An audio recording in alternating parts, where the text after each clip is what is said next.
ফল ছিদ্রকারী পোকা বা ম্যাঙ্গো ফ্রুট ব্রুয়ার একটি পরিচিত নাম। ভারতের উড়িষ্যা বা অন্ধ্রপ্রদেশে এটি আমের প্রধান ক্ষতিকর পোকা। জানুয়ারি থেকে মে মাস পর্যন্ত আমের গুটি অবস্থায় বা কাঁচা আমে পোকা ক্ষতি করে থাকে। ডিম থেকে যে কীড়া পাওয়া যায় তার দৈর্ঘ্য 25 মিলিমিটার পর্যন্ত হয়। কীড়ার গায়ে আড়াআড়িভাবে বেশ কয়েকটি সাদা লাল বেষ্টনী দাগ পর্যায়ক্রমে থাকে। পূর্ণাঙ্গ পোকা কচি আমের উপর ডিম পাড়ে। ডিম ফুটে কীড়া বের হওয়ার পরেই তারা আমের মুখের দিকে অর্থাৎ নিচের দিকে থেকে ছিদ্র করে ভেতরে প্রবেশ করে এবং শ্বাস খেতে থাকে।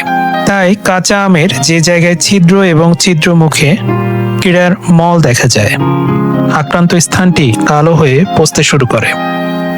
আক্রান্ত ফল বা গুটি কাটলে ভেতরে কীড়ার খাওয়ার লক্ষণ এবং কীড়া দেখা যায়। শেষে আক্রান্ত আমের গুটি পচে যায় এবং পরিণত হওয়ার আগেই ঝরে পড়ে। কীড়া গুটি থেকে বেরিয়ে আসে এবং আম গাছের মরা বাকলের মধ্যে পুত্তলি দশায় যায়। বছরে এরা 3 থেকে 4 বার বংশ বৃদ্ধি করে থাকে। এর দমনের জন্য আক্রান্ত গুটি বা আম সংগ্রহ করে মাটিতে পুঁতে ফেলতে হবে। আম গাছের মরা বাকল, ডাল, আবর্জনার মধ্যে এই কীড়া সুপ্তকাল কাটায়।